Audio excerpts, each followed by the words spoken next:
तो मिट्टी की परीक्षा बहुत ज़रूरी है, और मिट्टी का हमारे ऋषियों ने ऐसे ऐसे बताए हैं कि बस एट ए ग्लांस आप समझ जाओगे ये ज़मीन रहने के लायक है नहीं। इस तरह से सिलेक्ट किए जाते थे नगर कहाँ बसाएं। ठीक है, जिस तरह आगरा कैसे बना, अग्रवन, अग्रवन से बना आगरा। जब इन्होंने देखा कि भाई फतेहपुर सीकरी में पानी नहीं है, इस वजह से निकलना पड़ा इनको, वहाँ से पानी नहीं था वहाँ।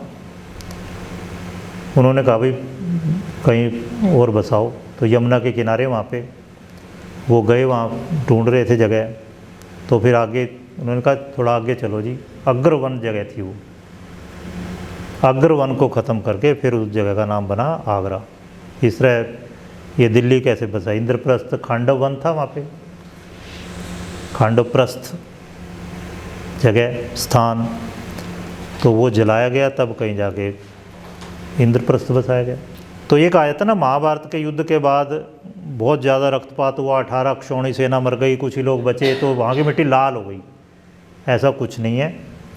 तो मेन चीज़ क्या है, कुरुक्षेत्र की मिट्टी ही लाल थी, इस वजह से वहाँ युद्ध किया गया।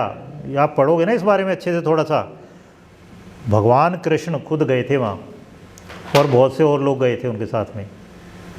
उन्होंने वो सिलेक्ट करे थे भाई कहाँ लड़ें, ताकि आराम से युद्ध हो जाए, आमने सामने फैसला हो जाए जल्दी से जल्दी। अब देखो कुछ ही दिनों में फैसला हो गया, और ये अभी तक चल रहे हैं युद्ध।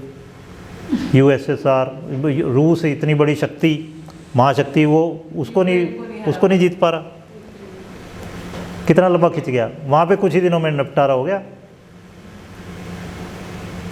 ठीक है ना। तो ये जहाँ की मिट्टी लाल है वहाँ इजीली युद्ध हो सकता है। हल्दी घाटी का कल मैं देख रहा था यूट्यूब पे, किसी ने डाल रखा था, बिल्कुल हल्दी जैसी मिट्टी है, पीली एकदम। मतलब आपको कोई ना बताए ना वहाँ की मिट्टी, आपको कहोगे ये तो हल्दी पिसी हुई है, तो वो भी पीला रंग मंगल का रंग है। तो वहाँ पे इस तरह से युद्ध हो पाया इस, ठीक है ना। तो अशुभ प्रकृति की मिट्टी कैसी होती है वो बता चुके मैं आपको। वो कौन सी थी, शूद्रा भूमि, देख लो अच्छे से उसके सिम्टम। वहाँ रहेंगे जीवन भर तो शारीरिक, मानसिक, आध्यात्मिक उन्नति के लिए हानिकारक है। इस तरह वायु प्रदूषित करने वाले कारखानों के करीब नहीं रहना। दलदली मिट्टी है, मैली कुचैली, बदबूदार है, बहुत चिकनी मिट्टी है, उसके नज़दीक भी नहीं रहना। ठीक है। और क्या है, भूशल्य नहीं होना चाहिए, ज़मीन में कोई भी नेगेटिविटी ना हो। भूगर्भ, जिस तरह माँ के पेट में गर्भ है, बच्चा है, तो इस तरह कोई मतलब बाहर की चीज़, उसमें जो फॉरेन मटेरियल हो गया ना, उस बच्चे ने तो बाहर ही आना है, तो उसमें फॉरेन मटेरियल कुछ भी है वो नहीं होना चाहिए मिट्टी में। मिट्टी मतलब जैसी है वैसी हो।